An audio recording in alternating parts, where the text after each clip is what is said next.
What if I told you that the biggest threat to your success, your mental health, and your happiness isn't your competition, the economy, or even your own limiting beliefs? What if the real enemy is sitting right next to you in your office, living in your home, or pretending to be your friend? Toxic people are everywhere, and they're destroying lives, careers, and dreams every single day. But here's what most people don't understand. You don't have to be their victim. Every day, millions of good people lose sleep, question their self-worth, and sacrifice their potential because they don't know how to handle toxic individuals. They try to be nice, they try to reason, they try to change these people, and they end up drained, confused, and defeated. Meanwhile, toxic people continue their destructive patterns, moving from victim to victim, leaving a trail of damaged relationships and broken spirits behind them. But the most successful people in the world, the ones who stay ahead of 99% of the population, they've figured something out. They've learned that dealing with toxic people isn't about being mean or cruel. It's about being strategic. It's about understanding psychology, recognizing patterns, and implementing systems that protect your energy, your goals, and your peace of mind. This isn't just another feel-good motivational speech about positive thinking. This is a complete strategic guide to identifying, understanding, and neutralizing toxic behavior before it destroys what you've worked so hard to build. By the time you finish this, you'll never look at difficult people the same way again. You'll have the tools, the mindset, and the strategies to handle any toxic person who crosses your path. And you'll do it with confidence, clarity, and complete control. Chapter 1. The hidden cost of toxic people and why most people handle them wrong. Let me start with a truth that will shock you. The average person encounters at least 7 toxic individuals in their daily life, and most of them don't even realize it. These aren't just the obvious bullies or the screaming bosses. These are the subtle manipulators, the energy vampires, the passive-aggressive colleagues, and the guilt-tripping family members who slowly but systematically drain your mental resources and sabotage your success. The cost of toxic people goes far beyond hurt feelings or uncomfortable conversations. Research from Harvard Business School shows that a single toxic person in a workplace can decrease productivity by up to 40% for everyone around them. But the real damage isn't just professional. It's psychological. When you're constantly dealing with toxic behavior, your brain enters a state of chronic stress. Your cortisol levels remain elevated, your decision-making becomes impaired, and your creativity gets suffocated. Think about the last time you had to deal with a truly difficult person. How long did that interaction stay in your mind? If you're like most people, you probably replayed that conversation dozens of times, imagining what you should have said, analyzing their motives, and feeling frustrated about the outcome. That mental energy, that emotional bandwidth, that's energy that could have been used to build your business, improve your relationships, or pursue your goals. Most people handle toxic individuals in one of 4 destructive ways. First, they try to appease them. They think that if they're just nice enough, accommodating enough, or helpful enough, the toxic person will change their behavior. This never works, because toxic behavior isn't about you. It's about their need for control, attention, or power. When you appease toxic people, you're actually reinforcing their behavior and teaching them that their tactics work. The second common mistake is trying to reason with them.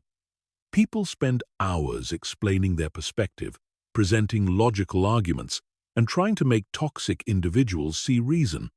But here's what they don't understand. Toxic people aren't operating from a place of logic. They're operating from a place of emotion, insecurity, and dysfunction. You cannot reason someone out of a position they didn't reason themselves into. The third mistake is fighting fire with fire.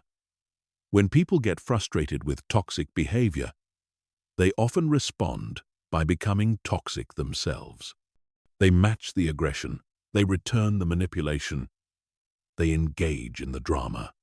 This strategy fails because it drags you down to their level and gives them exactly what they want: your emotional reaction and your energy. The fourth and perhaps most dangerous mistake is complete avoidance without strategy. Some people think the solution is to simply ignore toxic people or cut them out of their lives entirely. While boundaries are crucial, mindless avoidance, without understanding the psychology behind toxic behavior, leaves you vulnerable to future manipulation and prevents you from developing the skills you need to handle difficult people effectively. The truth is, toxic people aren't going anywhere. They exist in every workplace, every social circle, and every family. The question isn't whether you'll encounter them, it's whether you'll be prepared when you do. Successful people understand that learning to handle toxic individuals is a crucial life skill, like learning to drive or learning to manage money. It's not optional if you want to protect your success and your sanity. Chapter 2. The 7 types of toxic people and how to identify them before they strike. Not all toxic people are created equal. Understanding the different types of toxic personalities is crucial because each type requires a different strategic response. Most people make the mistake of treating all difficult people the same way, which is why their strategies fail. Once you understand these 7 archetypes, you'll be able to identify toxic people within minutes of meeting them and adjust your approach accordingly. The first type is the energy vampire. These are the people who seem to suck the life out of every room they enter. They're chronic complainers, constant victims, and emotional black holes who feed off attention and sympathy. Energy vampires are masters of making everything about themselves. They interrupt conversations to share their own problems. They one-up your struggles with their own dramatic stories. And they never seem to have anything positive to say about anything. Energy vampires are particularly dangerous because they often appear harmless or even pitiable. They don't seem aggressive or threatening, so people let their guard down around them. But make no mistake, these individuals are toxic because they drain your emotional resources without ever giving anything back. They're emotional parasites who leave you feeling exhausted, frustrated, and emotionally depleted after every interaction. The second type is the controller. These individuals have an obsessive need to dominate every situation and every person around them. Controllers come in many forms. The micromanaging boss who can't delegate, the partner who needs to know your every move, the friend who always decides where the group goes and what they do. Controllers use a variety of tactics to maintain dominance, including guilt, fear, manipulation, and sometimes outright intimidation. What makes controllers particularly toxic is their inability to respect boundaries or autonomy. They see other people as extensions of themselves rather than as independent individuals with their own thoughts, feelings, and desires. Controllers will push and push until they find your breaking point, and then they'll use that information to manipulate you in the future. The third type is the narcissist. True narcissists are some of the most dangerous toxic people you'll encounter because they're often charming, intelligent, and initially very appealing. Narcissists have an inflated sense of self-importance, a deep need for excessive attention and admiration, and a complete lack of empathy for others. They're masters of manipulation who will say and do whatever it takes to get what they want. Narcissists are particularly skilled at love bombing, which means they shower you with attention, compliments, and affection at the beginning of a relationship to hook you emotionally. Once they have you invested, they gradually reveal their true nature, demanding, critical, and completely self-centered. They'll take credit for your successes, blame you for their failures, and make you question your own reality through a process called gaslighting. The fourth type is the passive-aggressive saboteur. These individuals never confront you directly, but they undermine you through subtle, indirect actions.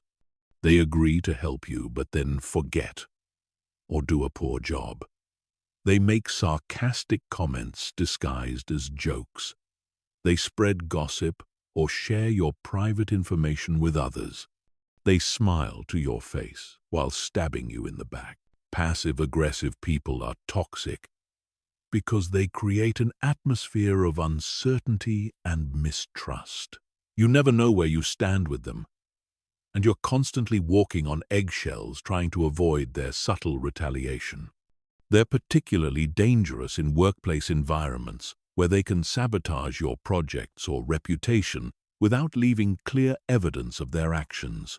The fifth type is the emotional manipulator. These individuals are experts at using guilt, fear, and obligation to control others. They're the people who say things like, "If you really cared about me, you would," or "After everything I've done for you." They make you feel responsible for their emotions and use your empathy and compassion against you.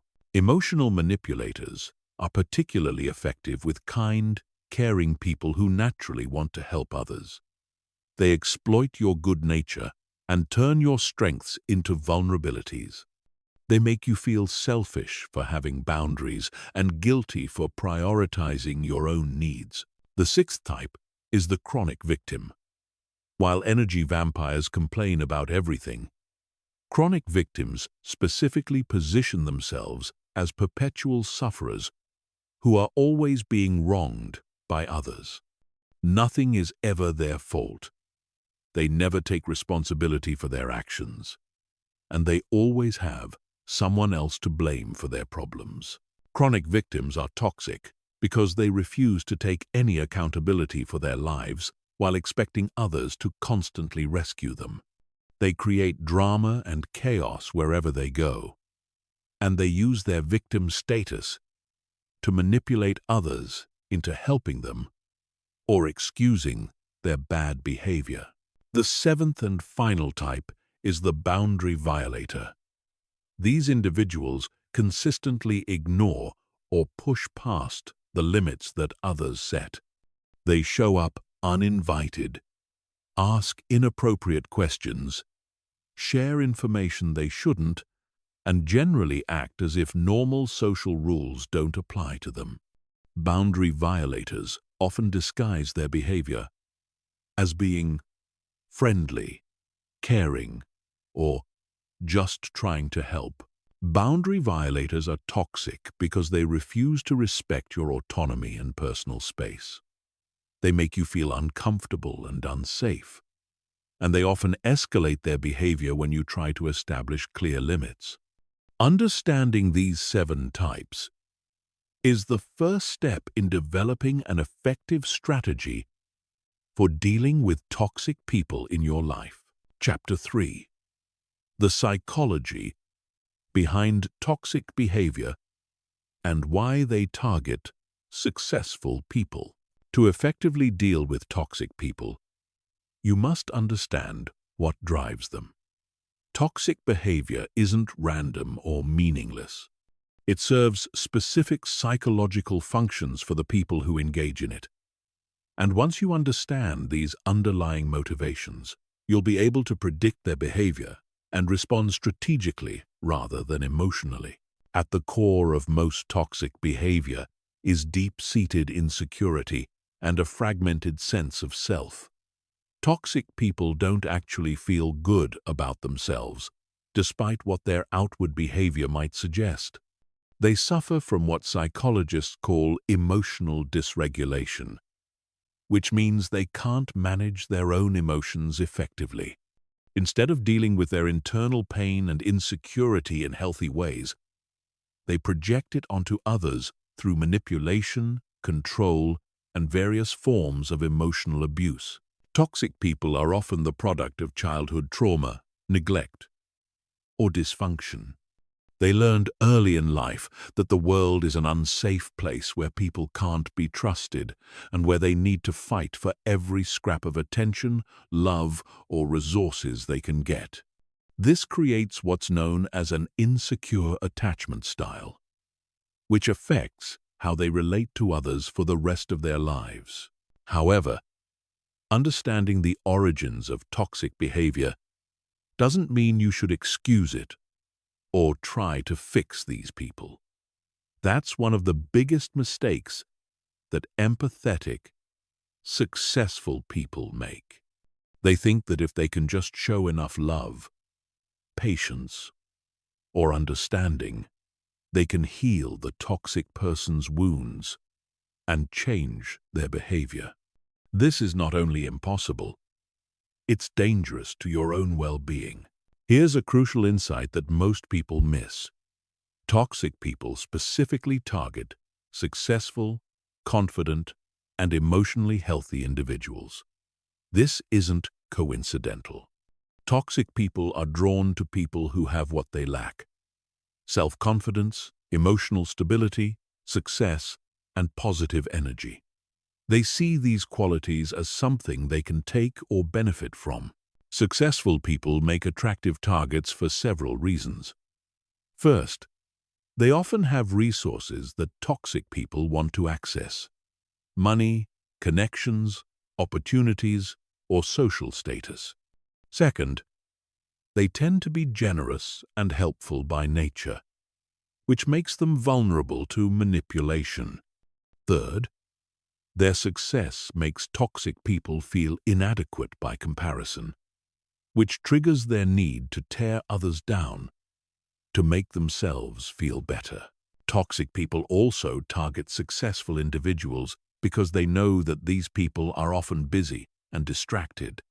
Successful people are juggling multiple responsibilities and projects, which means they might not notice subtle manipulation tactics right away.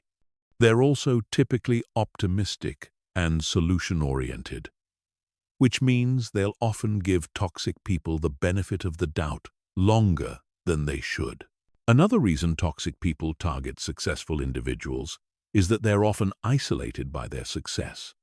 When you're achieving at a high level, you naturally have fewer peers and less social support, which makes you more vulnerable to toxic people who position themselves as allies or supporters. They exploit your need for connection and understanding. Toxic people also exploit what psychologists call the fundamental attribution error. This is the tendency for good people to attribute bad behavior to external circumstances rather than internal character flaws. When a toxic person treats you badly, your first instinct is to think they're having a bad day, they're under stress, or they didn't mean it the way it sounded. Toxic people count on this tendency because it allows them to continue their bad behavior without consequences. Understanding the psychology behind toxic behavior also reveals why traditional approaches to dealing with difficult people often fail. You can't reason with someone who isn't operating from a place of reason. You can't love someone into changing when their behavior serves important psychological functions for them. You can't set boundaries with someone who sees boundaries as challenges to overcome. The key insight is that toxic people don't want to change. Their behavior works for them. It gets them attention, control, resources, or whatever else they're seeking. They have no incentive to change as long as their tactics continue to be effective. This is why your response to toxic behavior is so crucial. When you react emotionally, when you try to appease them, when you engage in their drama, you're actually rewarding their behavior and encouraging them to continue. The most effective way to deal with toxic people is to understand that their behavior is about them, not about you. They're not targeting you because of something you did wrong or because you deserve to be treated badly. They're targeting you because you have something they want or because their psychological dysfunction compels them to seek out certain types of people to manipulate. This understanding is liberating because it removes the emotional charge from their behavior. When you realize that their actions are predictable responses to their own internal dysfunction, you can respond strategically rather than emotionally. You can protect yourself without taking their behavior personally, and you can maintain your power and peace of mind regardless of how they choose to act. Chapter 4. The 4 deadly mistakes that keep you stuck in toxic cycles. Most people who struggle with toxic individuals aren't failing because they're weak or naive. They're failing because they're making 4 specific strategic mistakes that actually enable and encourage toxic behavior.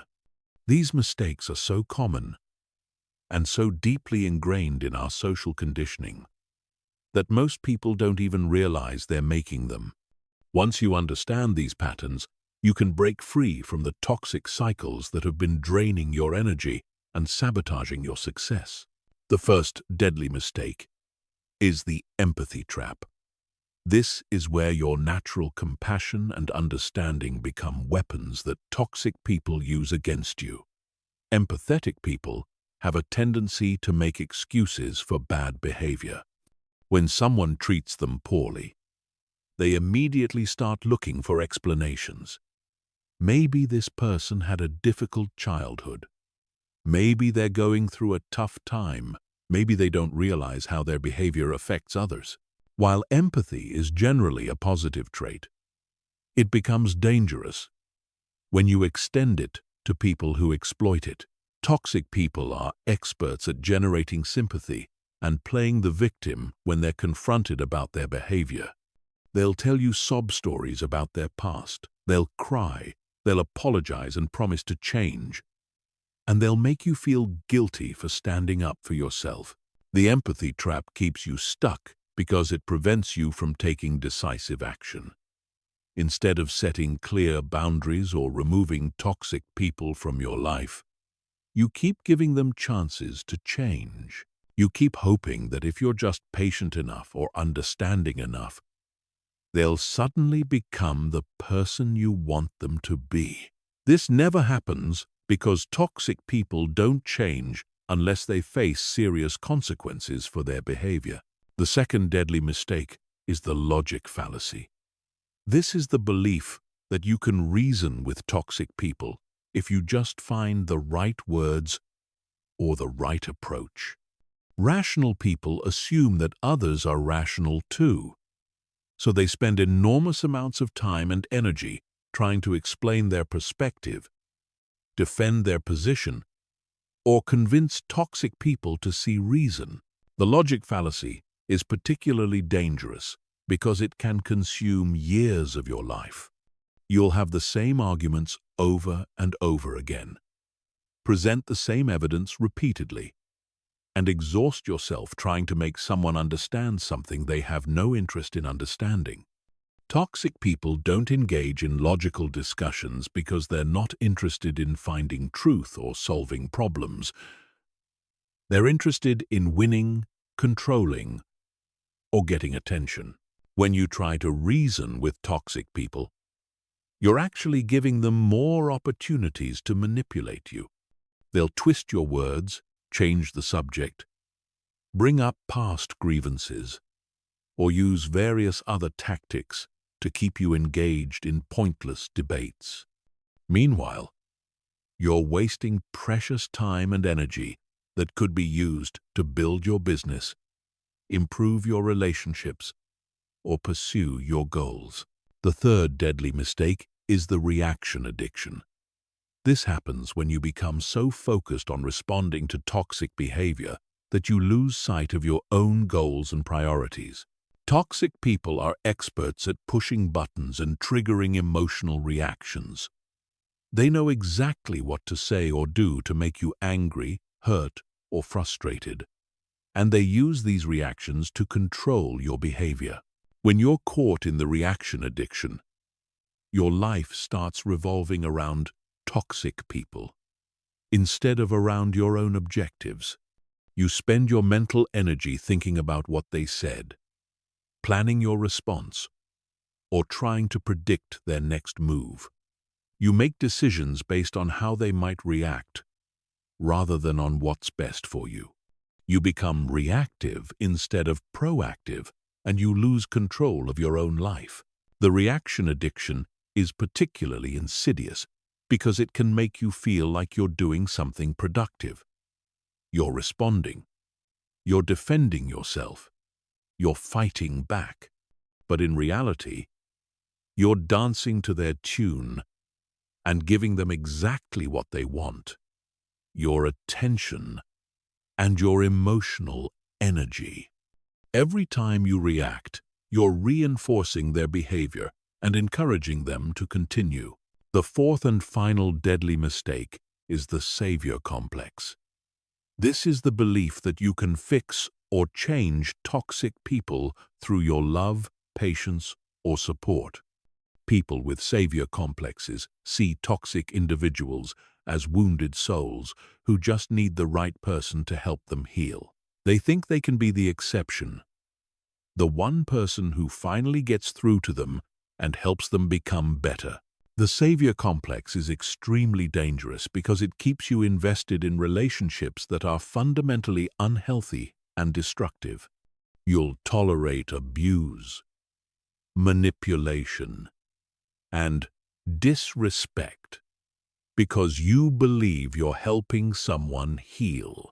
You'll sacrifice your own well-being for the fantasy of saving someone who doesn't want to be saved.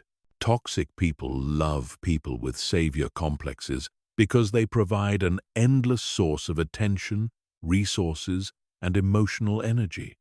They'll play into your desire to help by positioning themselves as victims who need your unique understanding and support. They'll make you feel special and important while simultaneously draining you of everything you have to give. The savior complex is based on a fundamental misunderstanding of how change works. People don't change because someone loves them enough or tries hard enough.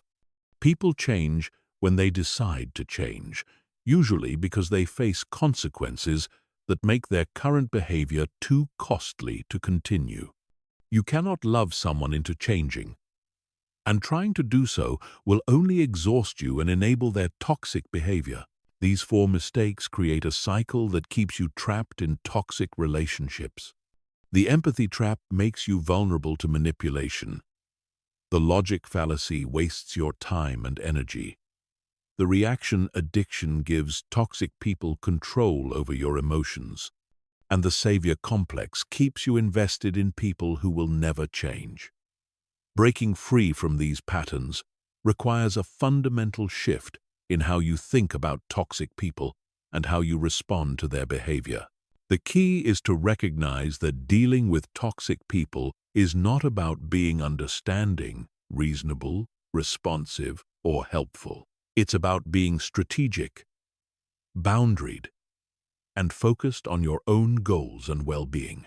When you stop making these four deadly mistakes, you'll immediately feel more powerful and more in control of your relationships and your life. Chapter 5. The Strategic Mindset Shift that changes everything. Everything changes when you stop trying to change toxic people and start focusing on changing your response to them. This isn't just a subtle adjustment in approach. It's a complete paradigm shift that will revolutionize how you handle difficult people and protect your mental energy. Most people waste years trying to fix others when the real power lies in controlling yourself. The traditional approach to dealing with difficult people is based on the false belief that if you can just find the right words, the right approach, or the right amount of patience, you can make them see reason and change their behavior. This approach fails because it gives toxic people all the power. You're essentially saying that your peace of mind and your success depend on their willingness to cooperate, which puts you in a permanently vulnerable position. The strategic mindset shift begins with accepting a fundamental truth. You cannot control other people's behavior, but you have complete control over your response to their behavior. This might seem obvious, but most people live as if the opposite were true. They spend enormous amounts of energy trying to change others while neglecting the one thing they actually have power over, themselves. When you embrace this shift, everything becomes simpler and more effective. Instead of asking, "How can I make this person stop being toxic?" you start asking, "How can I protect myself from this person's toxicity?" Instead of trying to convince them to treat you better, you focus on creating consequences that make their bad behavior costly for them. Instead of hoping they'll change, you change how you interact with them. This strategic approach is based on understanding leverage and power dynamics. Toxic people continue their behavior because it works for them. They get attention, control, resources, or emotional reactions from their targets. When you stop providing these rewards and start imposing costs for their behavior, you shift the power dynamic in your favor. The strategic mindset also recognizes that your time and energy are your most valuable resources. Every minute you spend trying to reason with a toxic person is a minute you're not spending on building your career, improving your relationships, or pursuing your goals. Successful people understand that their attention is precious and they guard it carefully. They don't waste it on people who drain rather than energize them. Another crucial aspect of the strategic mindset is understanding that you don't owe toxic people anything. You don't owe them your patience, your understanding, your forgiveness, or your continued presence in their lives. Many people struggle with guilt when they start setting boundaries with toxic individuals because they've been conditioned to believe that being a good person means being endlessly accommodating. But here's the truth. Being kind doesn't mean being a doormat. Being compassionate doesn't mean accepting abuse. Being understanding doesn't mean enabling destructive behavior. In fact, the kindest thing you can do for toxic people is to stop rewarding their bad behavior, because this is the only thing that might motivate them to change. The strategic mindset also involves thinking in terms of return on investment. For every relationship in your life, you should be able to identify what you're investing and what you're getting back. Healthy relationships are characterized by mutual benefit, reciprocity, and positive energy exchange. Toxic relationships are characterized by one-sided giving, emotional drainage, and negative outcomes. When you apply this investment thinking to your relationships, you'll quickly identify which ones are worth your time and energy, and which ones are net negatives that need to be eliminated or radically restructured. This isn't about being selfish or calculating. It's about being strategic and protecting your resources so you can be more effective in all areas of your life. The strategic mindset shift also changes how you interpret toxic behavior. Instead of taking it personally or seeing it as a reflection of your worth, you start seeing it as information about the other person's psychological state and capabilities. When someone treats you badly, it tells you something important about their character, their values, and their level of emotional development. This perspective is incredibly liberating because it removes the emotional charge from toxic interactions. You don't get angry when a scorpion stings, because that's what scorpions do. Similarly, when you truly understand that toxic behavior is about the other person's dysfunction rather than about you, you can respond calmly and strategically rather than emotionally. Finally, the strategic mindset recognizes that your reputation and your relationships are crucial assets that need to be protected. Toxic people can damage both through their behavior and their influence on others. Part of being strategic involves managing how you're perceived and ensuring that your association with toxic individuals doesn't harm your standing with others. This mindset shift is the foundation for everything else you'll learn about dealing with toxic people. Once you stop trying to change them and start focusing on protecting and empowering yourself, you'll find that you have far more control over these situations than you ever imagined.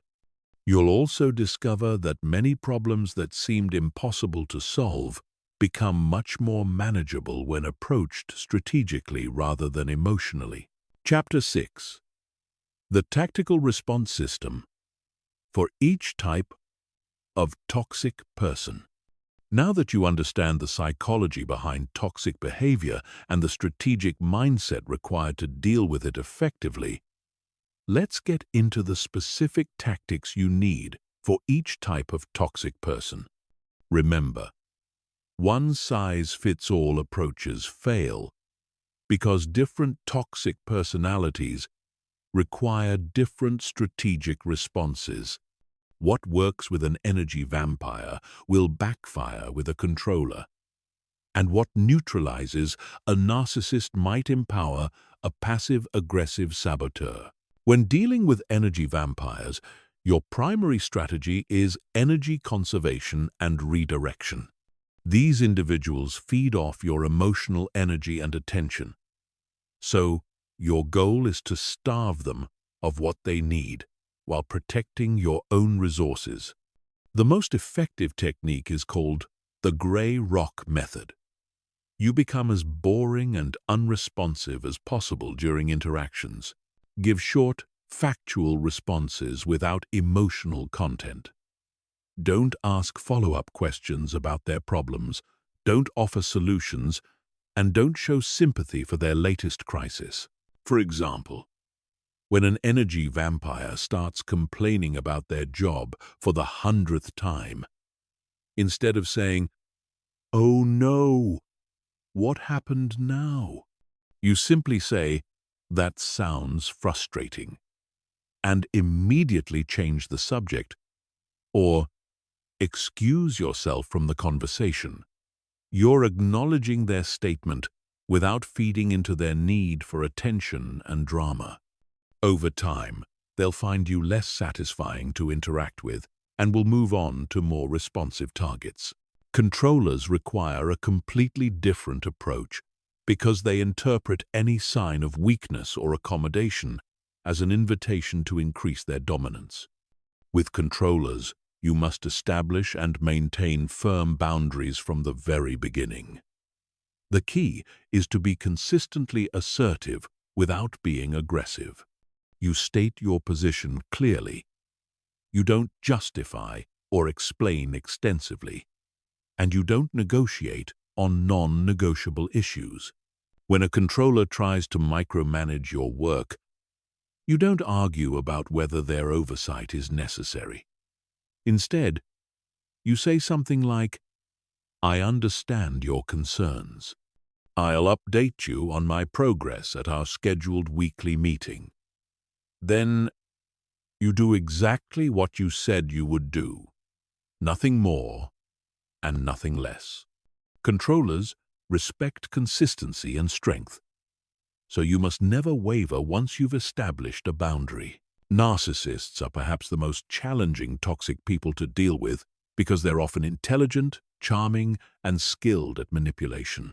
The key to handling narcissists is to never give them the admiration and attention they crave, while also never directly challenging their inflated self-image. This requires a delicate balance that I call strategic indifference. With narcissists, you acknowledge their statements without praising or criticizing them. When they brag about their achievements, you say, "That's interesting," rather than, "Wow, that's amazing."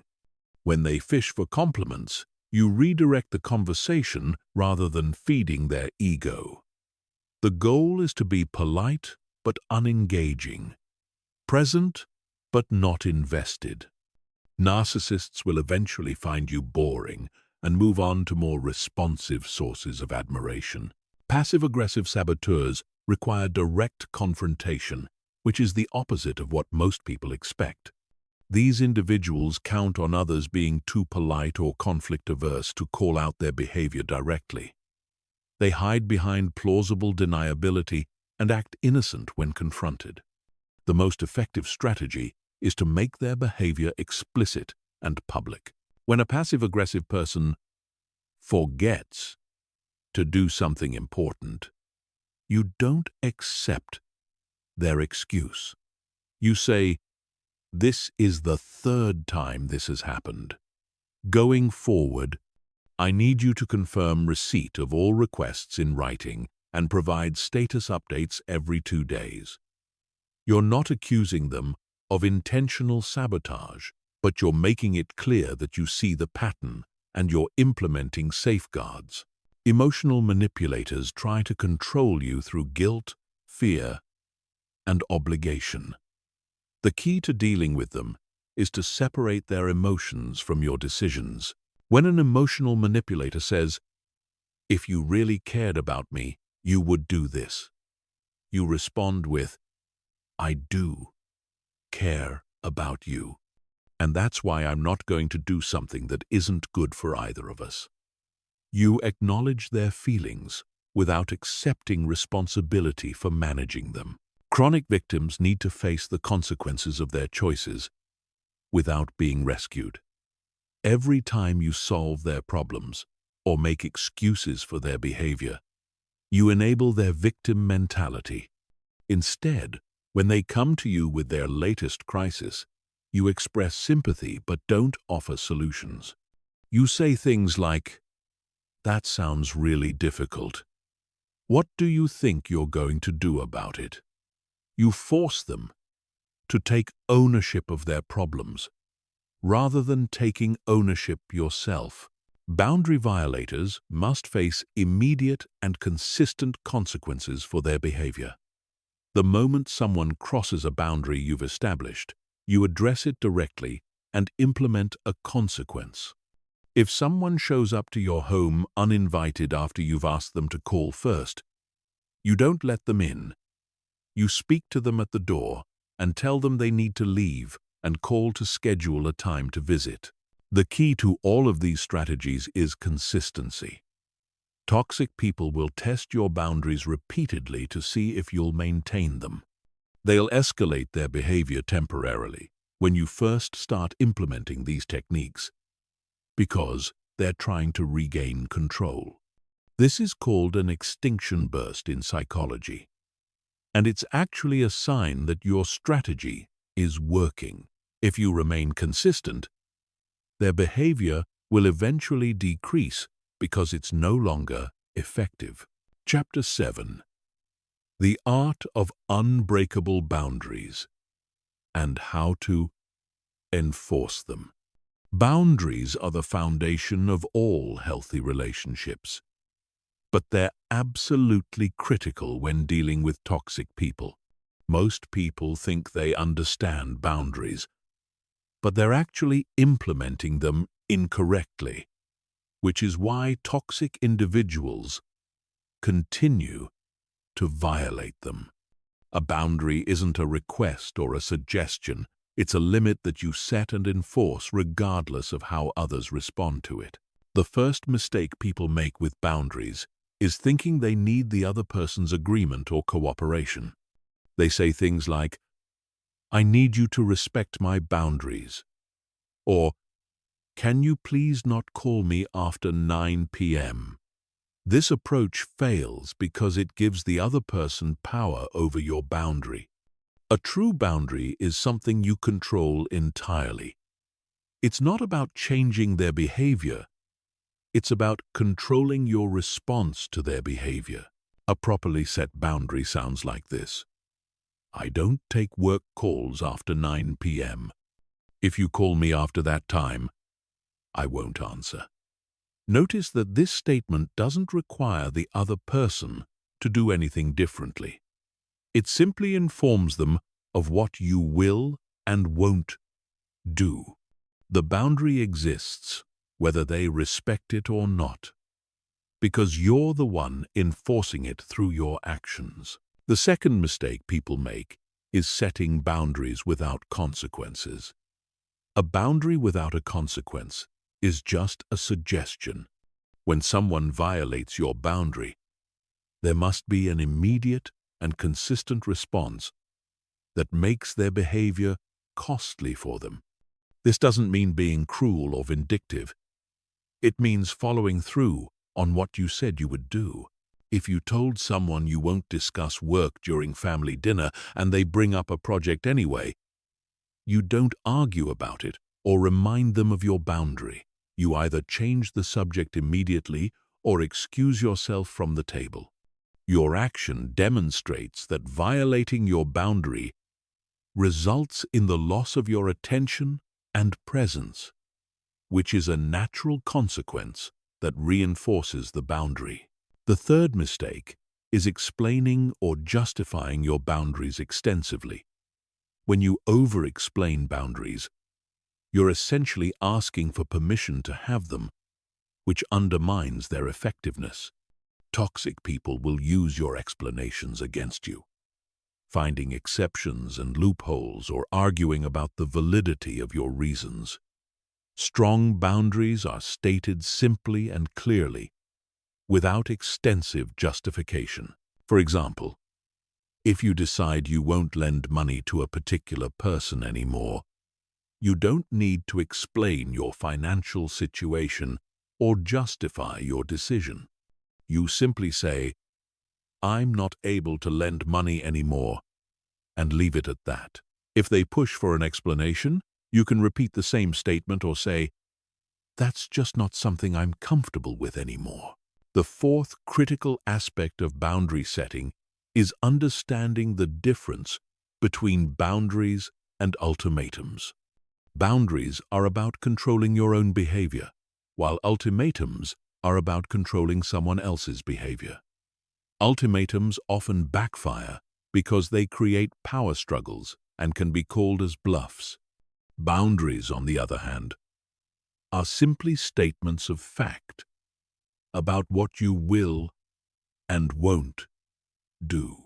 When setting boundaries with toxic people, you must be prepared for them to test and challenge those boundaries. This is not a sign that your boundaries are wrong or ineffective. It's a predictable response that you should expect and prepare for. Toxic people have learned that persistence often pays off, so they'll escalate their behavior temporarily to see if you'll give in. This testing phase is crucial because it determines whether your boundary will be respected long term.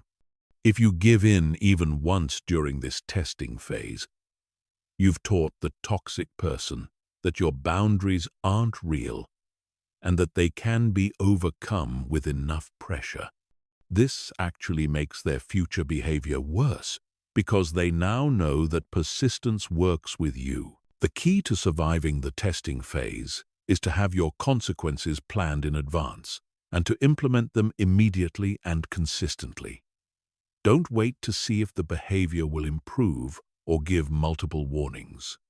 The moment your boundary is crossed, implement the consequence you've predetermined. This might mean ending a conversation, leaving a social gathering, hanging up the phone, or temporarily cutting off contact. Another important aspect of boundary enforcement is documentation, especially in professional settings. When someone repeatedly violates your boundaries at work, keep records of these incidents, including dates, times, witnesses, and the specific behavior that occurred. This documentation becomes crucial if you need to involve HR or management in addressing the situation. It's also important to understand that boundaries must evolve as situations change.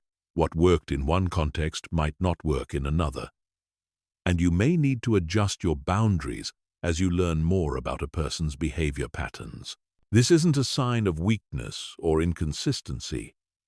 It's intelligent adaptation to new information. Finally, remember that setting boundaries with toxic people often involves short-term discomfort for long-term peace. They may react badly when you first start enforcing limits. They may accuse you of being unreasonable or selfish, and they may try to guilt or manipulate you into backing down. This temporary escalation is the price you pay for long-term freedom from their toxic behavior. The most successful people understand that their time, energy, and peace of mind are too valuable to be constantly under attack from boundary violators. They set clear limits, enforce them consistently, and create lives where toxic behavior simply isn't tolerated. When you master the art of unbreakable boundaries, you'll find that many of your relationship problems solve themselves because people quickly learn how they can and can't treat you. Chapter 8: Emotional Protection Protocols and Mental Armor Techniques. Dealing with toxic people isn't just about external strategies and boundary setting. You also need internal protection systems that shield your emotional well-being and prevent their negativity from infiltrating your mental space. Most people focus exclusively on changing the external situation while leaving themselves emotionally vulnerable to manipulation and psychological damage. The first level of emotional protection is what I call mental compartmentalization. This is the ability to separate their behavior from your self-worth and emotional state. When toxic people attack, criticize, or try to make you feel bad about yourself, you must have a mental system that prevents their words from penetrating your core sense of self. Mental compartmentalization works by recognizing that their opinion of you is really a reflection of their internal state rather than an accurate assessment of your worth. When someone criticizes you unfairly or tries to make you feel guilty for setting boundaries, you mentally categorize their words as information about their dysfunction rather than information about me. This requires developing what psychologists call an internal locus of control. This means that your sense of self-worth and emotional stability comes from within rather than from external validation or criticism. People with strong internal locus of control don't get devastated by criticism because they have a stable sense of who they are that isn't dependent on others' opinions. The second emotional protection technique is emotional buffering. This involves creating psychological distance between yourself and toxic people's emotions. Toxic people often try to transfer their emotional state to you through various manipulation tactics. They want you to feel as angry, frustrated, or upset as they are, because this gives them control over your emotional state. Emotional buffering works by recognizing that you don't have to absorb or mirror someone else's emotions. When someone is angry at you, You don't have to become angry back. When someone is trying to make you feel guilty, you don't have to accept that guilt. You can acknowledge their emotional state without taking it on yourself. One powerful technique for emotional buffering is visualization. Before interacting with a toxic person, visualize yourself surrounded by an invisible shield that deflects their negative energy. Imagine their criticism, manipulation, or anger bouncing off this shield rather than penetrating into your emotional core. This might sound simplistic, but visualization techniques have been proven effective by sports psychologists and performance coaches for decades. The third protection technique is strategic emotional detachment. This doesn't mean becoming cold or uncaring. It means maintaining appropriate emotional distance from people who use your emotions against you. Many people make the mistake of being emotionally invested in toxic people's approval, happiness, or success. This investment gives toxic people power over your emotional state. Strategic emotional detachment means you care about people's well-being in general, but you don't make their emotional state your responsibility. You can wish someone well without being emotionally devastated when they're unhappy.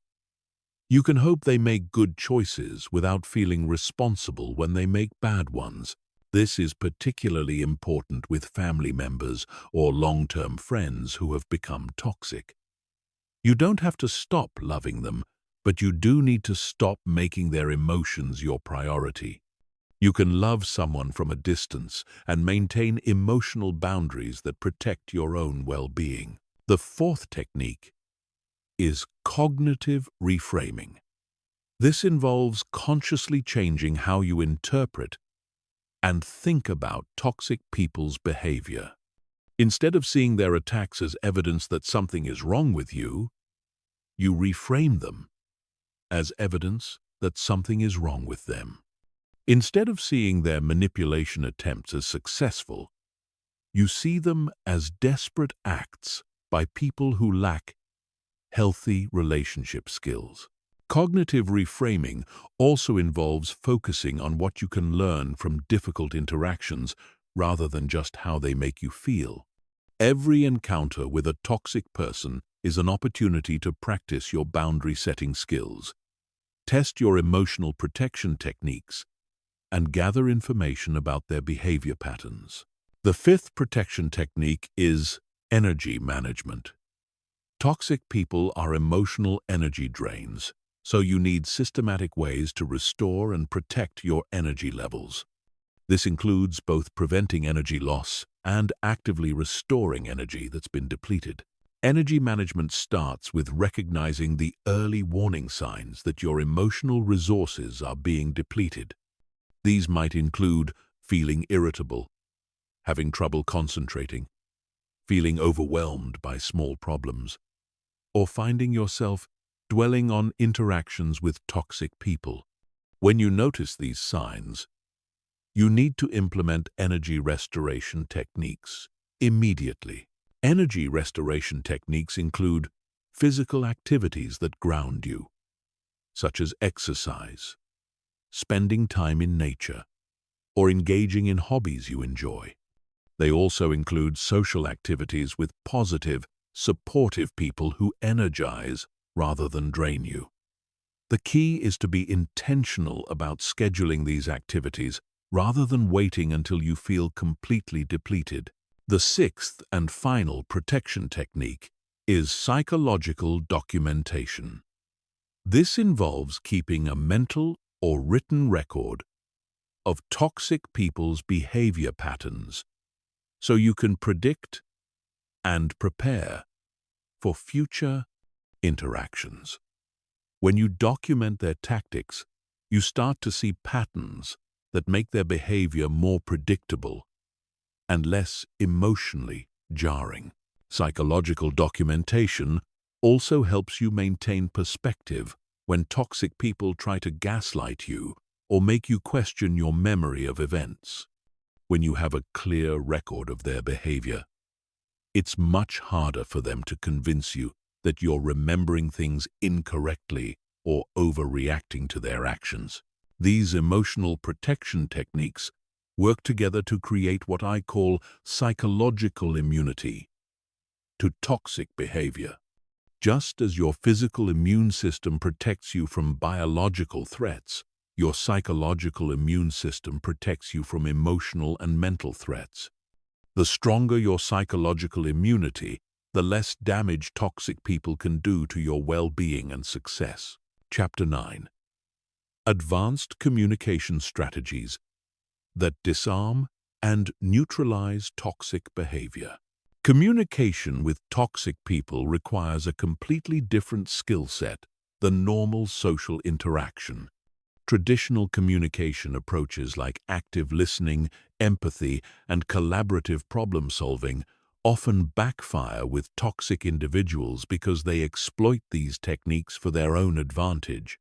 You need specialized communication strategies that protect you while neutralizing their ability to manipulate or control the interaction. The first advanced technique is called strategic non-engagement. This involves recognizing which conversations are worth having and which ones are traps designed to waste your time and energy. Toxic people often initiate conversations that have no possibility of positive resolution. They bring up past grievances, argue about things that can't be changed, or try to engage you in circular debates with no clear objective. When someone tries to pull you into a non-productive conversation, you use strategic non-engagement by refusing to participate. You might say something like, "I don't think this conversation is going to be productive for either of us," and then physically remove yourself from the situation. You don't argue about whether the conversation could be productive. You don't explain why you're leaving, and you don't get drawn into defending your decision to disengage. The second technique is information diet. This involves severely limiting the personal information you share with toxic people. Toxic individuals use personal information as ammunition for future attacks or manipulation attempts. They remember your insecurities, your fears, your goals, and your relationships. And they use this information strategically when they want to hurt or control you.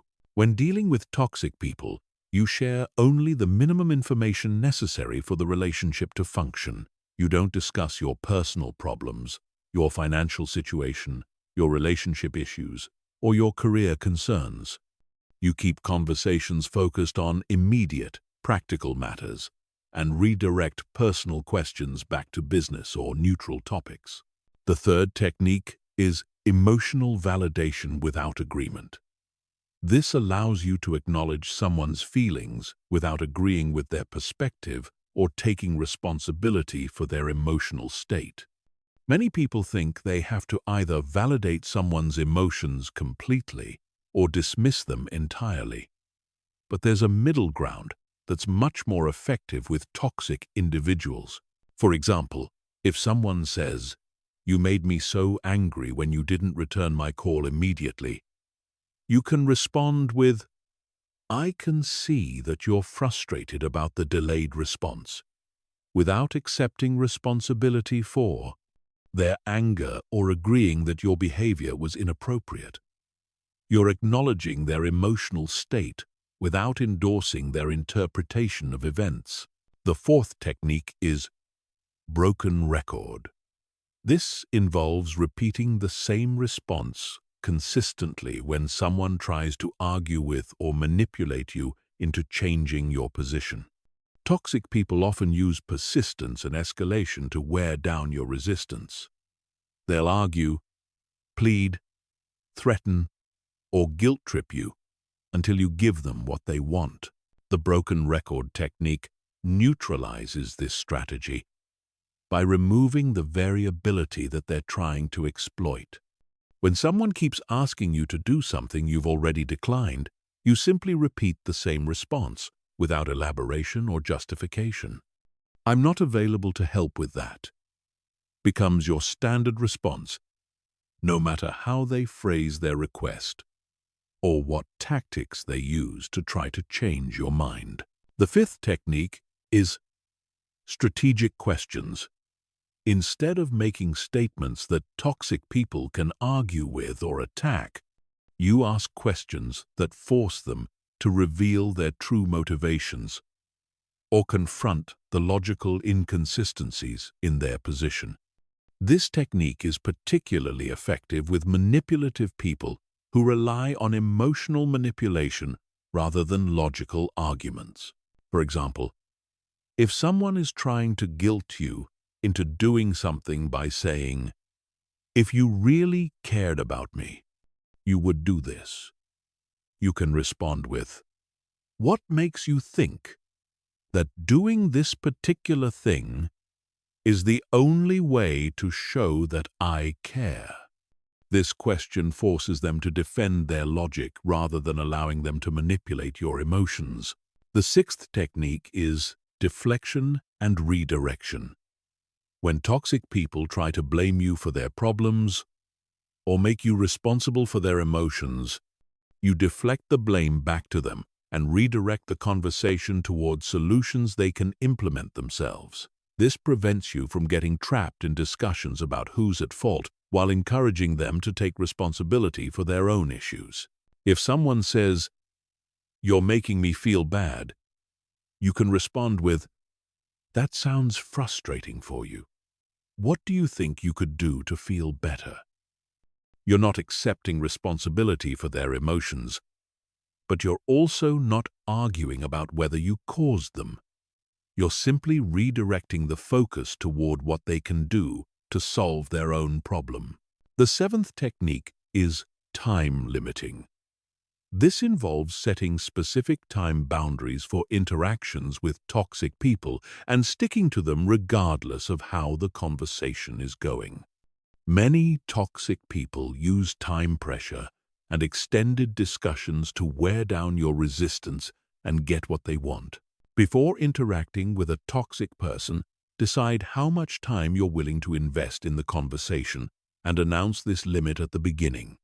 "I have about 10 minutes to discuss this," gives you a natural exit strategy and prevents them from trapping you in endless circular discussions. The eighth and final technique is documentation and witnesses. In situations where you need to interact with toxic people regularly, especially in professional settings, you document important conversations and include witnesses whenever possible. This protects you from gaslighting attempts and provides evidence if the situation escalates to the point where you need outside intervention. Documentation doesn't mean recording conversations without permission, which can create legal issues.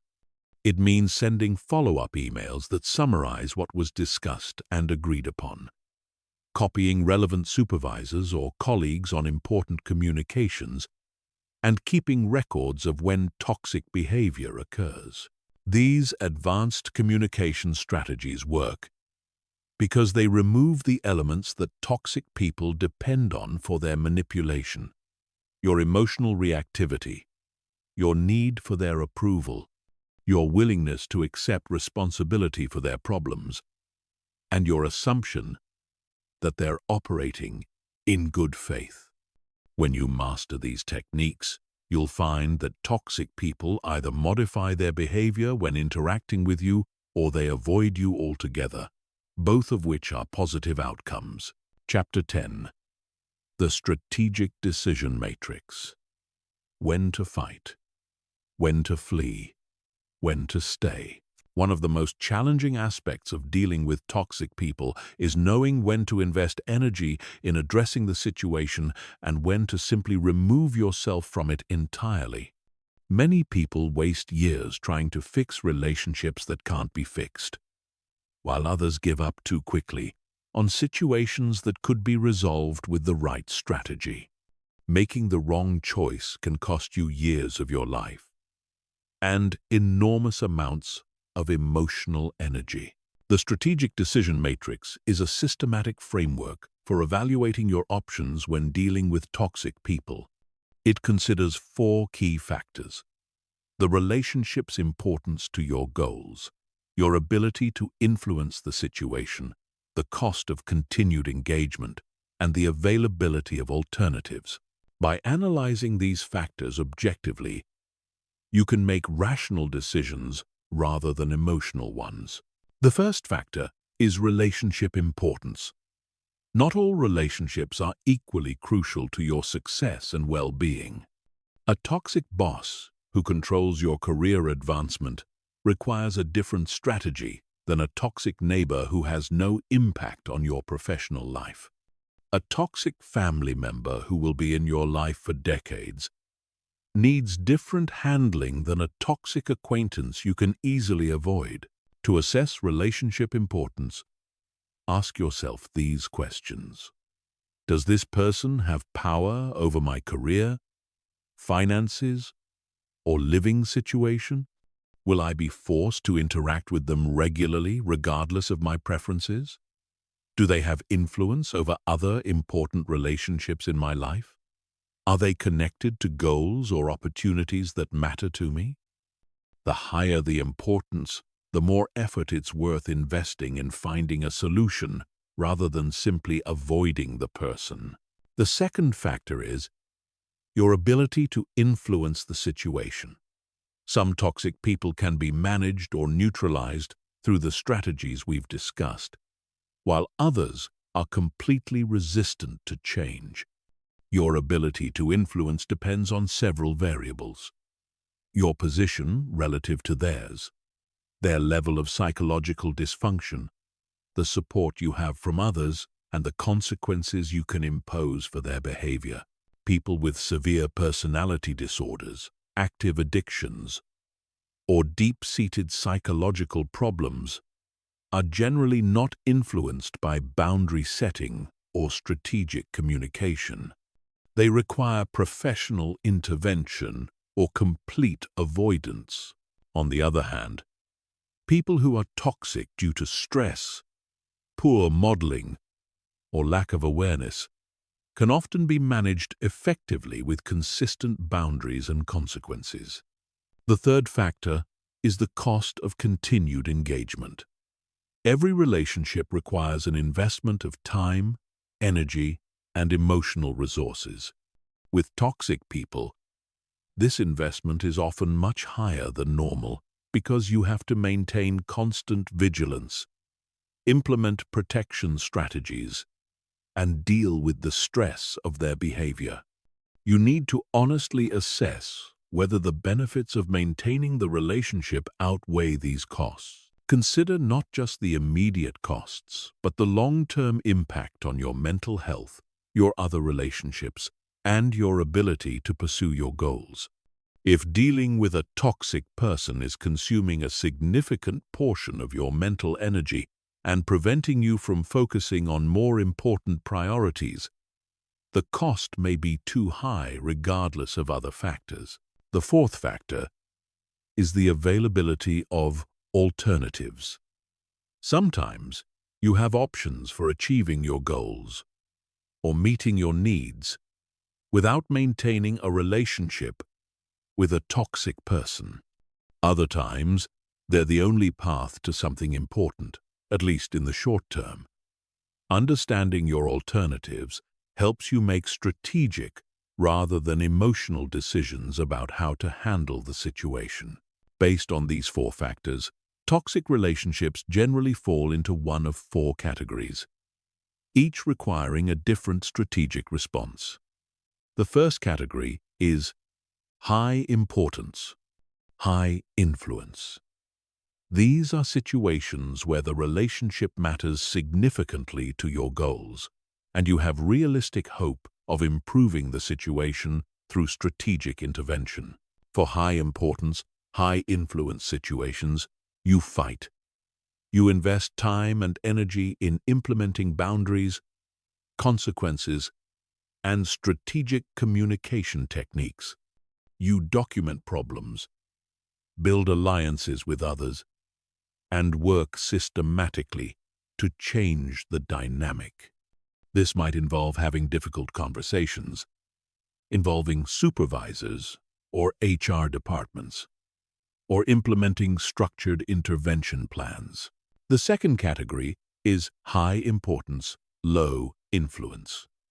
These are situations where you need to maintain some relationship with the person, but they're resistant to change, and you have limited power to influence their behavior. This often occurs with family members, long-term business partners, or situations where you have no choice but to interact with someone regularly. For high importance, low influence situations, you stay, but you implement maximum protection strategies. You minimize contact as much as possible, maintain strict boundaries, use all the emotional protection techniques we've discussed, and focus on managing your own response rather than trying to change theirs. You accept that the relationship will never be ideal, but you find ways to coexist while protecting your well-being. The third category is low importance, high influence. These are situations where the relationship isn't crucial to your major goals, but the person's behavior is problematic, and you have the power to address it. This might include toxic friends, casual acquaintances, or neighbors whose behavior affects your quality of life. For low importance, high influence situations, you have flexibility in your approach. You can choose to invest some energy in setting boundaries and consequences if you think the relationship has potential, or you can simply reduce contact without extensive intervention. The key is not to invest more energy than the relationship warrants. The fourth category is low importance, low influence. These are toxic people who have minimal impact on your important goals and who are resistant to change. This includes casual acquaintances, distant family members you rarely see, or people you encounter occasionally in social or professional settings. For low importance, low influence situations, you flee. You remove these people from your life as completely as possible without extensive explanation or intervention attempts. You unfriend them on social media, decline invitations to events where they'll be present, and avoid situations where you'll be forced to interact with them. You don't waste energy trying to fix relationships that don't matter to your success or happiness. The strategic decision matrix isn't just a one-time assessment. Relationships and circumstances change, so you should periodically reevaluate your approach. Someone who was once important to your goals might become less relevant as your life changes. Your ability to influence a situation might increase as you gain more power or support, or it might decrease as their dysfunction becomes more severe. The key insight is that your time and energy are finite resources that should be allocated strategically rather than emotionally. Every hour you spend trying to fix an unfixable relationship is an hour you're not spending on building positive relationships, pursuing your goals, or improving your own skills and capabilities. Successful people are ruthless about protecting their most valuable resource, their attention. They invest it where it will generate the highest return, and they don't waste it on people who consistently drain rather than energize them. Chapter 11. Mastering Workplace Toxic Politics Without Destroying Your Career. The workplace presents unique challenges when dealing with toxic people because you can't simply cut them out of your life like you can with toxic friends or acquaintances. Your career, your income, and your professional reputation are all at stake, which means you need sophisticated strategies that protect you while advancing your goals. The key is learning to navigate workplace toxicity without becoming toxic yourself or sacrificing your professional success. The first principle of workplace toxic management is understanding that perception is reality in professional environments. How others perceive your interactions with toxic colleagues can be more important than the actual facts of the situation. This means you must always maintain professional behavior, even when others don't, because your reputation depends on how you handle difficult situations under pressure. When dealing with toxic colleagues, document everything, but do it strategically. Keep records of important conversations, missed deadlines, inappropriate behavior, and any instances where their actions impact your work or the team's performance. However, don't make your documentation obvious or turn it into a weapon that you wave around. Professional documentation should be factual, objective, and focused on business impact rather than personal grievances. Email is your best friend when dealing with workplace toxic people because it creates an automatic paper trail. After important verbal conversations, send a follow-up email summarizing what was discussed and what actions were agreed upon. This prevents gaslighting and creates accountability. When someone tries to deny what they committed to, you have written evidence of the original agreement. The CC strategy is particularly powerful in workplace settings.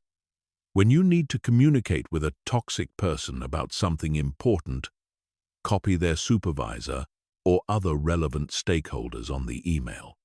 This serves multiple purposes. It ensures transparency. It makes the toxic person more likely to behave professionally since others are watching, and it creates witnesses to their behavior patterns. Toxic bosses require special handling because the power dynamic is fundamentally different than with peers or subordinates.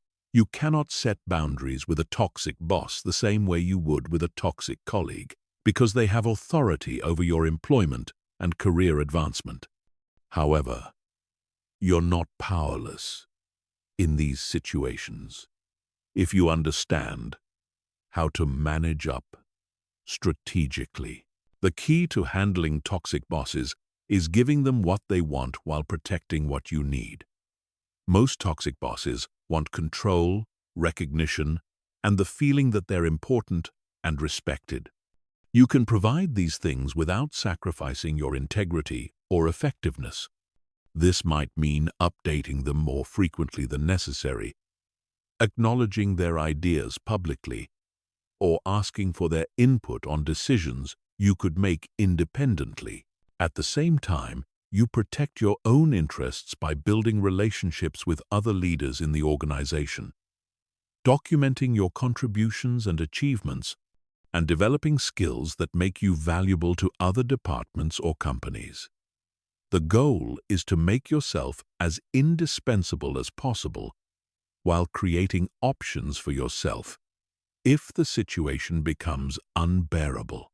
Alliance building is crucial in workplace environments because isolation makes you vulnerable to toxic people's attacks.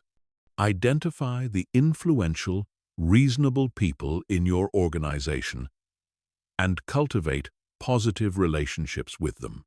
These allies can provide support, perspective, and protection when toxic individuals try to undermine you. However, be careful not to turn alliance building into gossip or backstabbing.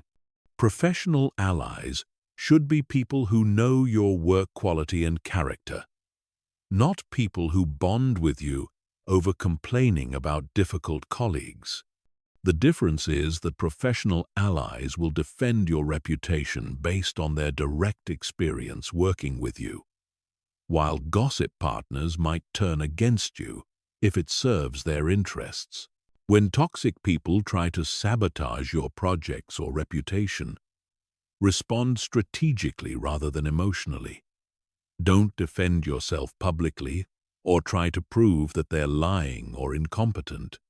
Instead, let your work speak for itself, while quietly gathering evidence of their destructive behavior. Focus on delivering excellent results consistently, which makes their criticisms less credible and their sabotage attempts more obvious. The professional boundary technique is essential for workplace environments. This involves maintaining appropriate emotional distance from colleagues while still being collaborative and pleasant. You don't share personal information that could be used against you. You don't get drawn into office drama or gossip. And you don't make colleagues your primary source of emotional support or validation. Professional boundaries also mean you don't take work conflicts personally, even when toxic people try to make them personal. When someone attacks your ideas or your work, you respond to the business issues without defending your ego or attacking theirs. This professional demeanor makes you appear more competent and trustworthy, while making them appear petty and unprofessional. Managing toxic customers or clients requires a different approach because these relationships directly impact revenue and business success. The key is setting clear expectations and boundaries from the beginning of the relationship before problems arise. This includes defining scope of work, communication protocols, revision limits, and payment terms in writing. When clients become abusive or unreasonable, you have several options depending on the value of the relationship and your company's policies. You can involve your supervisor or account management team. You can require all communication to go through a third party, or in extreme cases, you can fire the client if the relationship is more costly than profitable. The most important workplace principle is never burning bridges unnecessarily. Even when someone treats you badly, you maintain professional courtesy. Because industries are smaller than they appear, and people's careers often intersect in unexpected ways. This doesn't mean you have to be best friends with toxic colleagues, but it does mean you don't create enemies unnecessarily. Finally, remember that your career is a long-term game that extends beyond any single job or toxic person. Sometimes the strategic choice is to tolerate a difficult situation temporarily while you build skills, gain experience, or wait for better opportunities. The key is making these decisions consciously based on your career goals, rather than reacting emotionally to day-to-day frustrations. Chapter 12. Family Dynamics and Toxic Relatives. You cannot escape. Family relationships present the most complex challenges when dealing with toxic people because these connections are permanent and loaded with emotional history, cultural expectations, and shared trauma. You cannot fire a toxic family member, and completely cutting contact often comes with significant social and emotional costs. This requires sophisticated strategies that protect your well-being while maintaining necessary family connections. The first challenge with toxic family members is overcoming the family loyalty trap. This is the belief that family members deserve unlimited patience, forgiveness, and support regardless of how they treat you. Society reinforces this belief through cultural messages about family being everything, blood being thicker than water, and family members always being there for each other. However, the reality is that sharing DNA or growing up in the same household doesn't automatically create healthy, functional relationships. Some family members are genuinely toxic people who happen to be related to you. And treating them differently than you would treat toxic strangers only enables their behavior and makes you more vulnerable to their manipulation. The key insight is that you can love family members while still protecting yourself from their toxic behavior. Love doesn't require accepting abuse, manipulation, or disrespect. You can care about someone's well-being while refusing to tolerate their destructive actions. This distinction is crucial because it allows you to maintain family connections without sacrificing your mental health or success. Toxic parents present unique challenges because the parent-child relationship is foundational to your psychological development and self-concept. If you grew up with toxic parents, you may have internalized their critical messages, learned dysfunctional relationship patterns, or developed trauma responses that affect all your adult relationships. Healing from toxic parenting requires recognizing that your parents' treatment of you was about their limitations and dysfunction, not about your worth or lovability. Children naturally assume that their parents' behavior reflects their own value, but this assumption is often incorrect. Toxic parents often treat their children badly because of their own unresolved trauma, mental health issues, or emotional immaturity. Setting boundaries with toxic parents as an adult requires overcoming both external pressure and internal guilt. Other family members, friends, and society in general may criticize you for not being more understanding or forgiving toward your parents. You may feel guilty for setting limits with people who raised you and provided for you during childhood. The key is remembering that gratitude for past care doesn't require accepting present abuse. You can appreciate what your parents did for you as a child while still protecting yourself from their toxic behavior as an adult. Boundaries aren't punishment or revenge. They're necessary protection for your mental health and success. Toxic siblings often compete for parental attention and resources well into adulthood, creating ongoing drama and conflict at family gatherings. They may try to recreate childhood dynamics where you played specific roles like the scapegoat, the golden child, or the caretaker. Breaking free from these roles requires conscious effort and consistent boundary enforcement. The family role reset technique involves refusing to play the role that toxic family members expect you to play. If you were always the peacemaker who smoothed over conflicts, you stop automatically jumping in to fix family problems. If you were the responsible one who took care of everyone else's needs, you start prioritizing your own needs and letting others handle their own problems.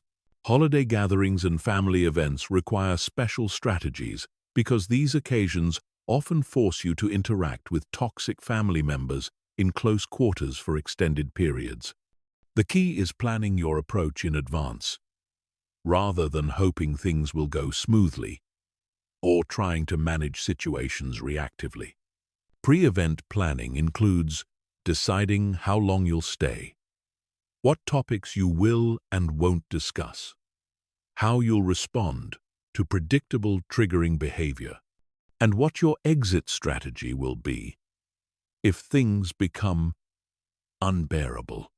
You might decide to stay in a hotel rather than in the family home, limit your visit to a few hours rather than a few days, or bring a supportive friend or partner who can help you maintain perspective. The broken record for family technique involves preparing standard responses for common family manipulation tactics. When relatives try to guilt you about your boundaries, ask inappropriate questions, or bring up old grievances, you have predetermined responses that you can repeat calmly without getting drawn into lengthy explanations or justifications. For example, if a family member says, "You've changed, you used to be so much more fun," you might respond with, "I'm happy with who I am now," and then change the subject or excuse yourself from the conversation. You don't explain why you've changed, defend your current personality, or argue about whether the change is positive or negative. Managing family inheritance and financial issues often brings out the worst in toxic relatives because money and property represent power, security, and parental favoritism. These situations can destroy family relationships permanently if not handled carefully. The key is approaching inheritance issues as business transactions rather than emotional negotiations. Document all agreements in writing. Involve neutral third parties, like attorneys or financial advisors, when necessary. And don't make financial decisions based on guilt, manipulation, or promises of future family harmony. Toxic family members often use inheritance discussions as opportunities to relitigate old grievances or extract commitments that serve their interests. The information boundaries technique is crucial for family relationships because toxic relatives often use personal information to create drama, manipulate other family members, or interfere in your life. Limit what you share about your career, relationships, financial situation, and personal struggles. Share only positive, general updates that can't be used against you later. This doesn't mean being dishonest or secretive. It means being selective about what information serves your relationships and what information creates vulnerability.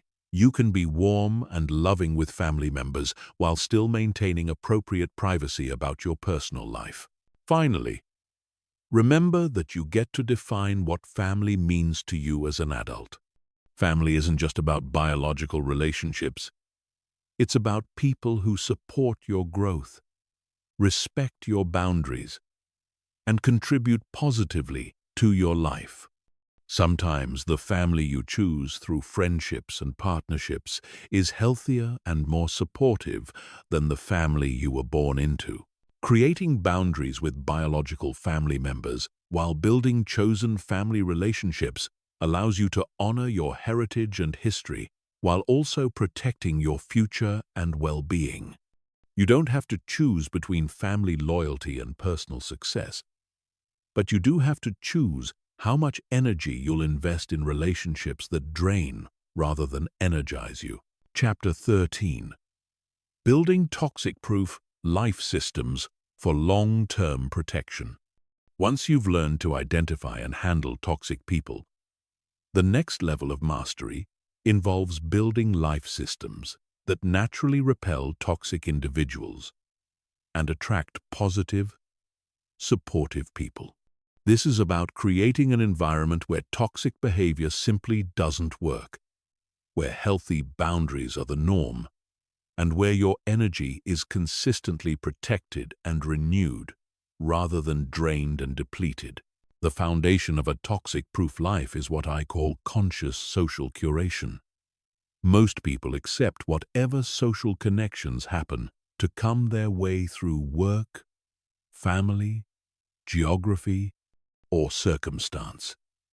They don't actively choose their social environment, which means they often end up surrounded by people who don't support their goals or well-being.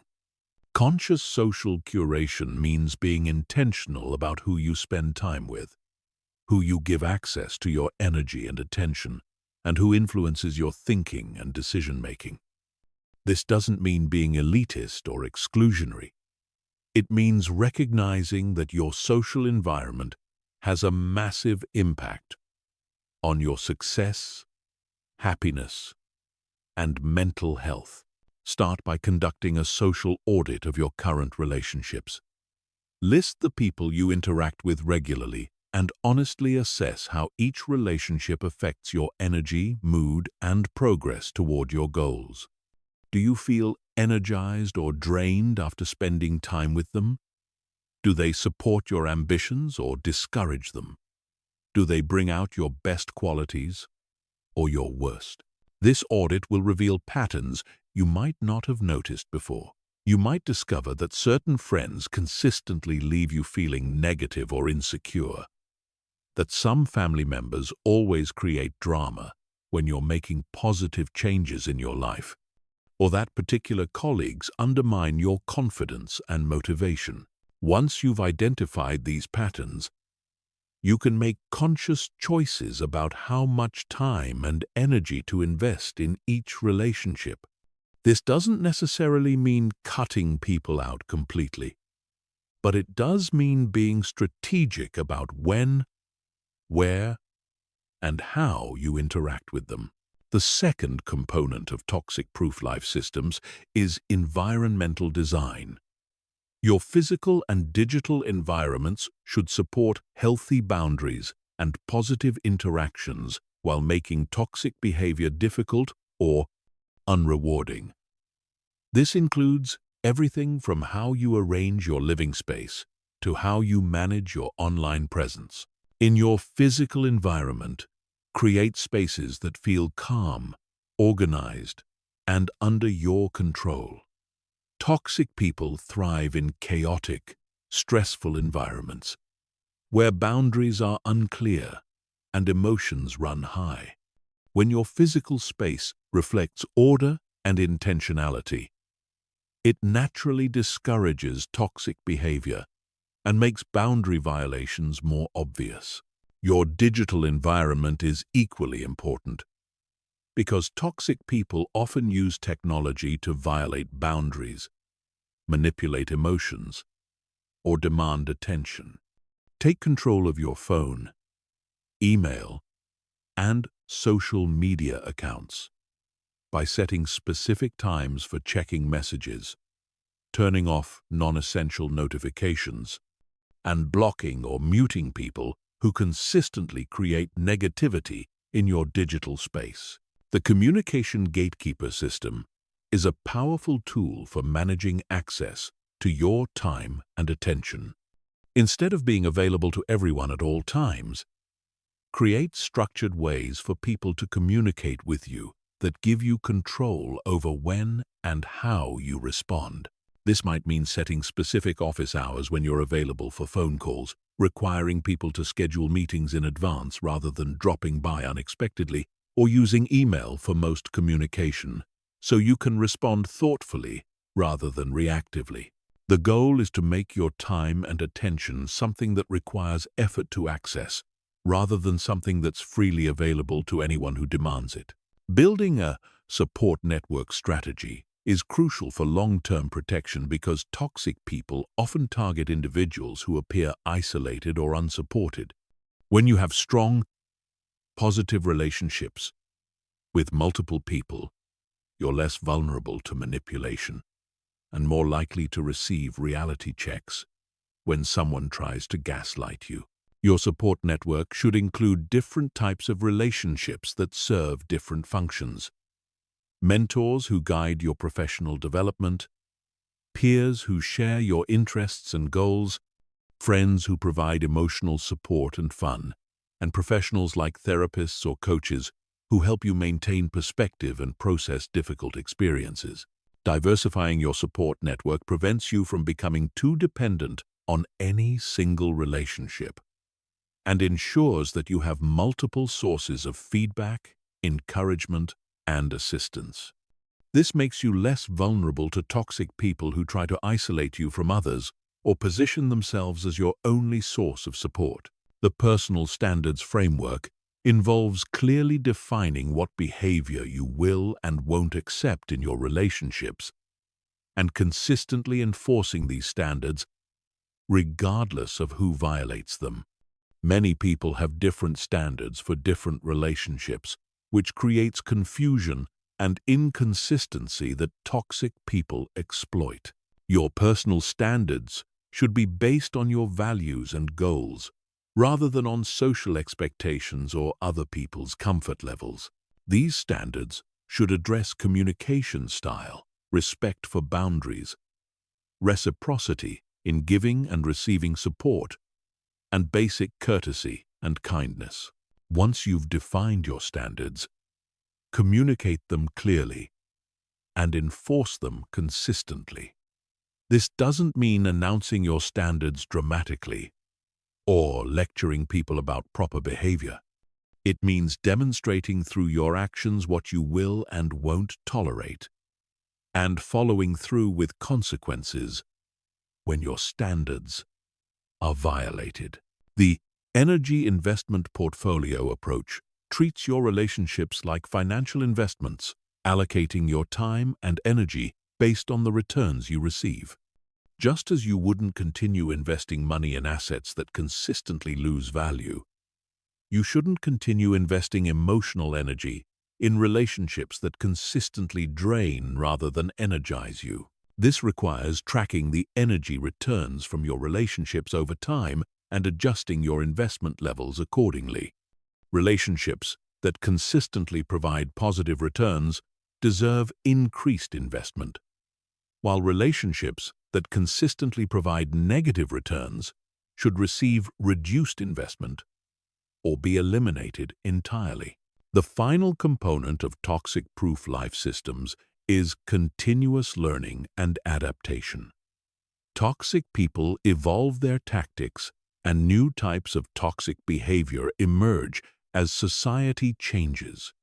Staying protected requires continuously updating your knowledge and skills for recognizing and handling difficult people. This means staying informed about psychology and relationship dynamics, practicing your boundary setting and communication skills regularly, and learning from each toxic interaction you encounter. Every difficult person you deal with teaches you something about human behavior and provides an opportunity to refine your protective strategies. Building toxic-proof life systems takes time and effort, but the investment pays dividends for the rest of your life. When your environment naturally supports healthy relationships and discourages toxic behavior, you spend less energy managing difficult people and more energy pursuing your goals and enjoying positive connections with others. Chapter 14. Recovery and Rebuilding After Toxic Relationship Damage. If you've been in long-term relationships with toxic people, whether personal or professional, you've likely suffered psychological damage that affects your ability to trust, your self-confidence, and your capacity for healthy relationships. Recovery isn't just about removing toxic people from your life. It's about healing the internal damage they've caused and rebuilding your ability to recognize and maintain healthy connections. The first step in recovery is acknowledging the extent of the damage without minimizing or dramatizing it. Toxic people affect their targets in predictable ways. They erode self-confidence, create anxiety and hypervigilance, distort thinking patterns, and damage the ability to trust your own perceptions and judgments. These effects are real and significant, but they're also reversible with conscious effort and appropriate support. Many people who've been in toxic relationships suffer from what psychologists call complex trauma or emotional abuse syndrome. This isn't as severe as post-traumatic stress disorder, but it involves similar symptoms: difficulty concentrating, sleep problems, emotional numbness or overwhelming emotions, social withdrawal, and persistent negative thoughts about yourself and others. Understanding that these symptoms are normal responses to abnormal treatment is crucial for recovery. You're not weak, damaged, or broken because you've been affected by toxic behavior. You're a normal person who responded normally to an abnormal situation. The symptoms you're experiencing are evidence of your humanity, not proof of your inadequacy. The reality recalibration process involves relearning to trust your own perceptions and judgments after they've been systematically undermined by gaslighting and manipulation. Toxic people deliberately confuse their targets about reality, making them question their memory, their interpretations of events, and their emotional responses to mistreatment. Recovery requires systematically rebuilding confidence in your ability to perceive reality accurately. Start by keeping a journal where you record your thoughts, feelings, and observations without editing or second-guessing yourself. Notice when you automatically assume you're wrong or when you dismiss your own concerns as overreactions. Practice validating your own experiences instead of seeking external validation for everything you think and feel. When something feels wrong to you, trust that feeling even if you can't immediately explain why. Your intuition about people and situations is probably much more accurate than you've been led to believe. The Boundary Reconstruction Project involves relearning how to set and maintain healthy boundaries after they've been systematically violated or ignored. People who've been in toxic relationships often lose touch with their own needs, preferences, and limits because they've spent so much energy accommodating others or avoiding conflict. Start small by identifying minor preferences and honoring them consistently. This might mean choosing what to eat for lunch without asking others for their opinion, deciding what to watch on television without defaulting to others' preferences, or saying no to small requests that you don't want to fulfill. Gradually work up to larger boundary-setting challenges as your confidence and skills improve. The goal is to rebuild your natural ability to recognize your own needs and assert them appropriately, even when others disagree or express displeasure with your choices. The Self-Compassion Development Program addresses the internal criticism and negative self-talk that toxic people often instill in their targets. When someone repeatedly tells you that you're too sensitive, too demanding, too difficult, or not good enough, you eventually internalize these messages and continue the abuse internally, even after the external abuser is gone. Recovery requires consciously replacing this internal criticism with self-compassion and realistic self-assessment. When you notice negative self-talk, ask yourself whether you would say the same things to a good friend in a similar situation. If the answer is no, then you're being unnecessarily harsh with yourself. Practice speaking to yourself with the same kindness and understanding you would offer to someone you care about. This doesn't mean avoiding accountability or making excuses for your mistakes. It means treating yourself with basic human dignity and respect while you learn and grow. The trust rebuilding strategy involves gradually relearning how to assess people's trustworthiness and build healthy relationships after being betrayed or manipulated. Many people swing between two extremes after toxic relationships, either trusting no one or trusting everyone indiscriminately. Neither approach is healthy or effective. Healthy trust is earned gradually through consistent behavior over time. Start by observing people's actions rather than just listening to their words. Notice whether they follow through on commitments, respect boundaries, treat others with kindness, and demonstrate integrity in small situations. Build trust incrementally by sharing small vulnerabilities and observing how people handle the information you give them. Do they respect your privacy, use the information to support you, or exploit it for their own advantage? Let people earn your trust through demonstrated reliability rather than giving it automatically or withholding it permanently. The Relationship Skills Rehabilitation Program addresses the fact that people who've been in toxic relationships often lose confidence in their ability to maintain healthy connections. They may become overly accommodating to avoid conflict, overly suspicious to avoid being hurt again, or overly independent to avoid needing anyone. Healthy relationships require skills that toxic relationships prevent you from developing: clear communication, conflict resolution, emotional regulation, and reciprocal support. These skills can be learned and practiced in low-risk situations with safe people who support your growth. Consider working with a therapist who specializes in relationship trauma, joining support groups with others who've had similar experiences, or practicing relationship skills with trusted friends who understand your recovery process. The goal is to rebuild confidence in your ability to create and maintain positive connections with others. The personal power restoration process involves reclaiming your sense of agency and control over your own life. Toxic people systematically undermine their targets' confidence in their own decision-making abilities, making them feel helpless and dependent. Recovery requires rebuilding your sense of personal power and effectiveness. Start by making small decisions independently and following through on them successfully.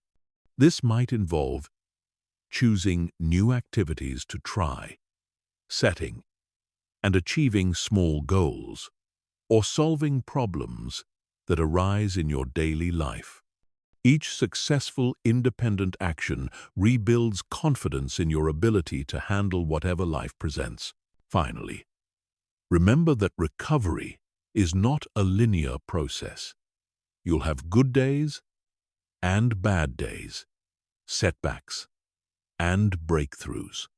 Some days you'll feel strong and confident. Other days you'll feel vulnerable and uncertain.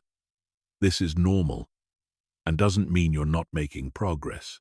The goal isn't to become invulnerable to all future hurt or to never trust anyone again. The goal is to rebuild your natural ability to discern between healthy and unhealthy people, to set appropriate boundaries, and to create relationships that support your growth and well-being rather than undermining them. Chapter 15. Maintaining your edge. How successful people stay protected while building empires. The ultimate test of your ability to handle toxic people isn't just protecting yourself from their attacks. It's maintaining your upward trajectory while they try to drag you down. Successful people understand that toxic individuals will always exist, and they build systems and mindsets that allow them to continue growing and achieving while navigating these challenges strategically.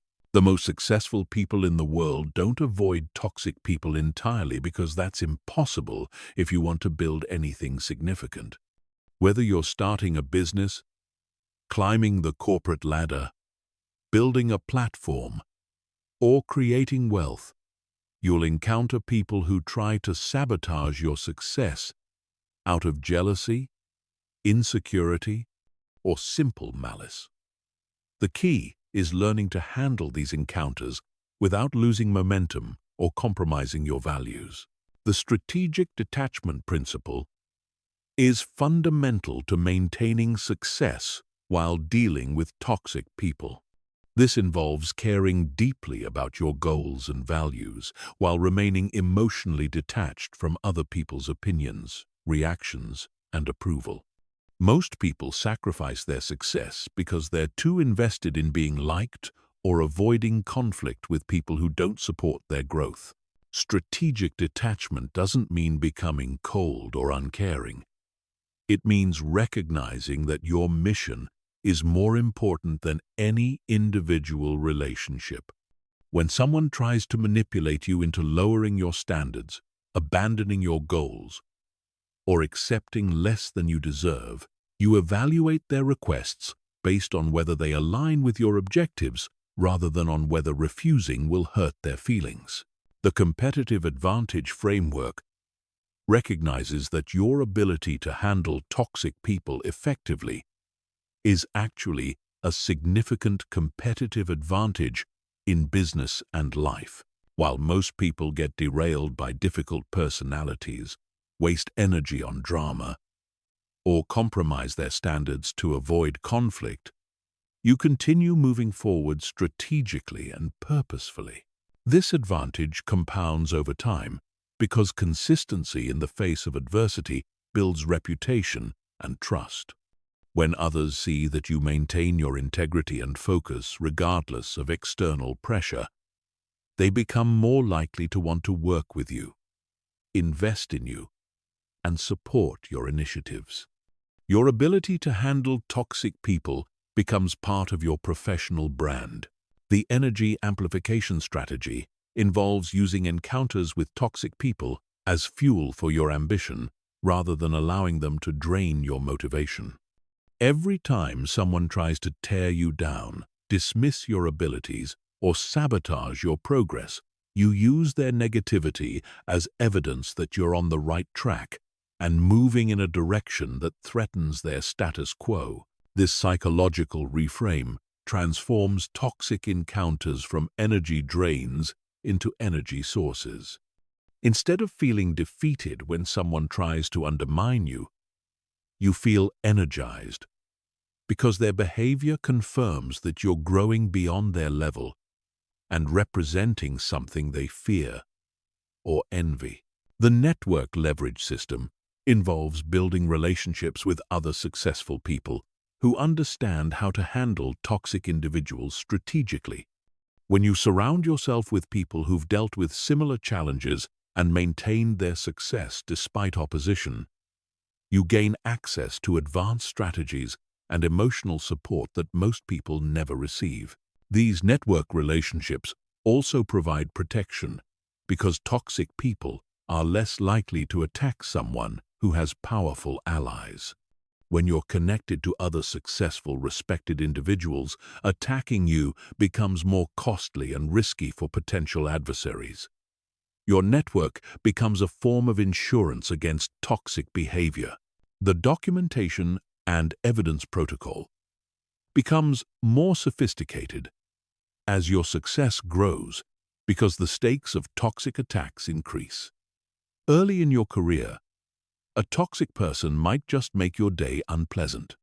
As you become more successful, they might try to damage your reputation, sabotage your business deals, or interfere with your opportunities. Advanced documentation involves not just keeping records of toxic behavior, but building comprehensive evidence files that include witnesses, corroborating evidence, and third-party verification of your version of events. This isn't paranoia. It's professional protection in an environment where your reputation and opportunities are valuable targets. The influence and authority development strategy recognizes that the more influence you have, the better you can protect yourself and others from toxic behavior. When you have authority, resources, and respect, you can set standards for how people interact within your sphere of influence and impose consequences for toxic behavior. This might involve creating workplace cultures that don't tolerate toxic behavior, choosing business partners who share your values, or using your platform to educate others about healthy relationship dynamics. Your success gives you the power to create environments where toxic behavior is discouraged and positive behavior is rewarded. The legacy protection mindset involves thinking beyond immediate conflicts to consider how your responses to toxic people will affect your long-term reputation and impact. Every interaction is an opportunity to demonstrate the qualities you want to be known for: integrity, strategic thinking, grace under pressure, and commitment to your values. This long-term perspective helps you avoid reactive responses that might feel satisfying in the moment, but damage your reputation over time. It also helps you stay focused on building something meaningful, rather than getting distracted by short-term conflicts with people who ultimately don't matter to your success. The mentorship and teaching integration strategy involves using your experiences with toxic people to help others who are facing similar challenges. As you become more successful, you naturally encounter people who are earlier in their journey and struggling with toxic individuals in their own lives. Sharing your knowledge and experience not only helps others, it reinforces your own learning and creates positive relationships that counterbalance the negative energy from toxic encounters. Teaching others how to handle difficult people also establishes you as a leader and authority in this area. Finally, remember that your ability to handle toxic people while maintaining your success and integrity is one of the most valuable skills you can develop. It affects every area of your life, your career advancement, your business success, your relationships, and your overall well-being and happiness. The strategies and techniques you've learned in this comprehensive guide aren't just tools for dealing with difficult people. They're tools for creating a life where you have control over your environment, your relationships, and your outcomes. When you master these skills, you join the small percentage of people who refuse to let toxic individuals derail their success or compromise their values. Your success becomes a form of justice, proving that integrity, strategic thinking, and commitment to growth are more powerful than manipulation, toxicity, and destructive behavior. Every goal you achieve despite toxic opposition is a victory not just for you, but for everyone who believes that good people can succeed without becoming bad people in the process. The world needs more successful people who understand how to handle toxic individuals without becoming toxic themselves. Your success with these principles doesn't just improve your own life, it creates a model for others to follow and contributes to a culture where toxic behavior is less tolerated and less effective. This is your competitive advantage, your protection system, and your contribution to making the world a place where success and integrity can coexist. Use these tools wisely, implement them consistently, and never forget that your ability to rise above toxic people while maintaining your values is one of the most powerful demonstrations of true strength and success.